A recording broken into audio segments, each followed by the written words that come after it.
I'm not saying that I can't sell a female superhero, which I can. What I'm saying is that I can't do an entire line of 4 figures in one series of nothing but females.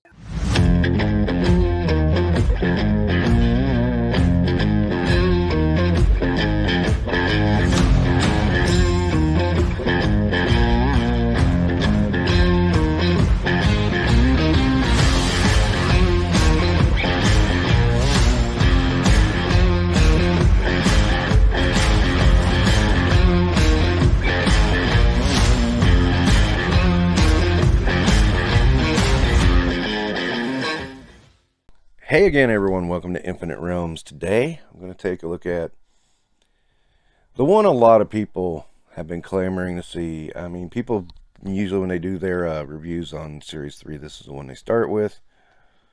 I'm planning on putting her right in the middle, just because this is going to be Pandora, regular version of Pandora. And I will not lie, I was very excited to get this figure. I've got a lot to say, so let's take a look. So hey, here's Pandora here on Action Force Week. And yeah, let's get some things out of the way real quick. A lot of people are saying this is Zarana. And I could be wrong, but I don't see it that way. I mean, they're totally different characters, totally different backgrounds. Pandora has tats, Zarana doesn't. Zarana barely uses guns. I mean, she's been known to play with a saw blade. In fact, I think this is the first figure, the recent classified one's first figure where she actually had a functioning gun. The rest they've just been these saw blades on a gun-like thing. Besides that, I mean, my joke has been, there's a little bit of similarity between the color of the latest Zarana's hair and Pandora's. It's just very slight. So I guess we also have to include Cyndi Lauper in all this. Just saying. But I've debated this with people online, and one of the dumbest ones I ever heard was, I pointed out, Zarana's always been hinted from Australia or New Zealand, and Pandora's from Ireland. And the response was, well, they're both English sounding, and I'm like, dude, my grandmother lived in an Irish neighborhood. You go up to a bunch of Irish people and say you are English sounding, you're going to get your ass kicked. Okay, I mean, so this is some things. I mean, again, I could be wrong. Maybe Zarana is the inspiration for this figure. But I'm saying, just to jump to that conclusion, is over hair color is the nearest thing I can tell is the hair color is kind of ridiculous. And with all the negativity from those same people saying that towards Valaverse, you kind of got to wonder where the motivations are. So, okay, that's out of the way. Let's go over this figure. Of course, we have a ton of hands. 2 great grippy hands. Cupping hands for blood magic. Ooh. And 2 fist hands to throw down with. She has some pretty cool pistols. Got 2 of them. They go right in there in the holster. I dig her knife. I like that it's very different from everybody else's that I've seen so far. I like the little silver on it as well.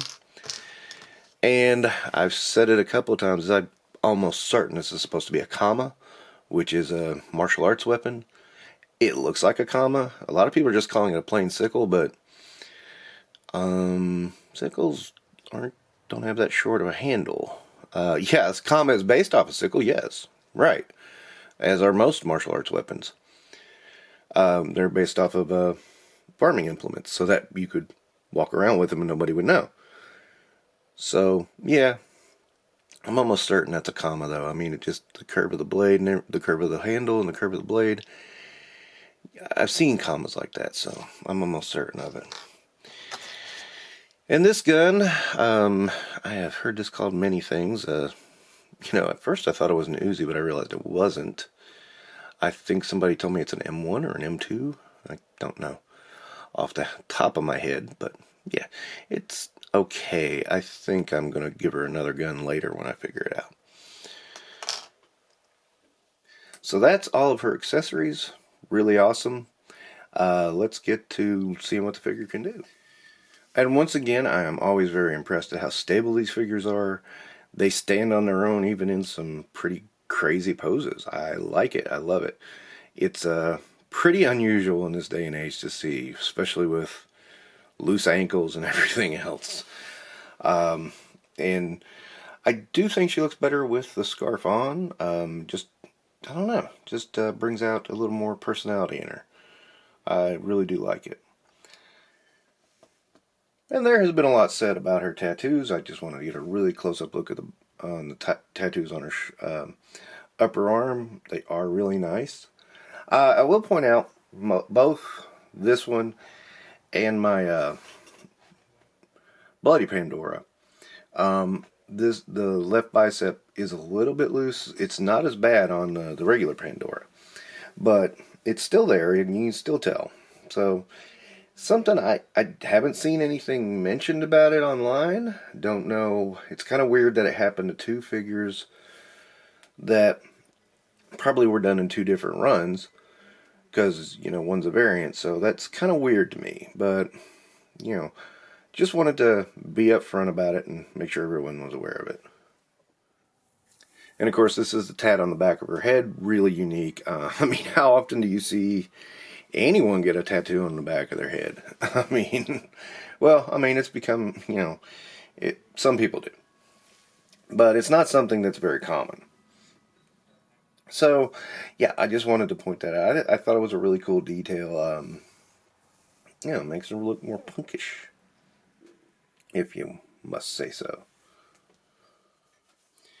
And okay, I'm using the trigger hands because I'm still a little gun shy after Moon Knight earlier this week about swapping hands out.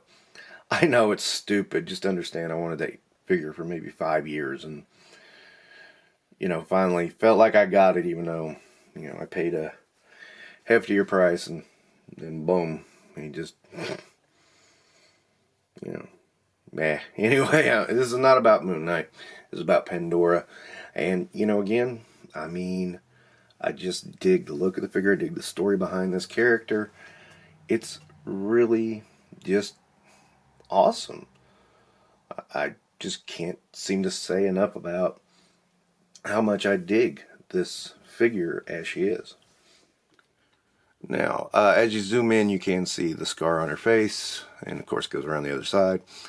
I heard someone complaining because it wasn't colored red like it was in the test proofs, which that's the point, they're tests. So I don't mind it because, I thought it was a little too much. That's me talking. But, some people wanted it colored in. I think just molding it in is good enough. It works. And you get the impression of what it is. I mean, it had, at this point it's been a while, and it's not like, that's what scars do. I've got a scar under my eye that's the same way. It's there, it's just a mark. That's what happens. If you really think about it, that is a little bit closer to reality. So, yeah, that's my take on it. And, these things are hard to translate into action figures. So, yeah, cool figure of a cool character that I like a lot. I'm going to have to give it 5 stars. My only gripe or concern is I can already feel it. I'm going to have to heat her up again, and I've heated her up twice. So, I don't understand why the heating isn't working on this one. Seemed to work on the other women, but not on Pandora. It seems like after a little while, it starts stiffening up again. So, yeah, I'm probably going to have to redo it, but, that's okay. It's just something you got to think about when you are dealing with these figures. They're very stiff otherwise. But, sufficient heating, they seem to move just perfectly well.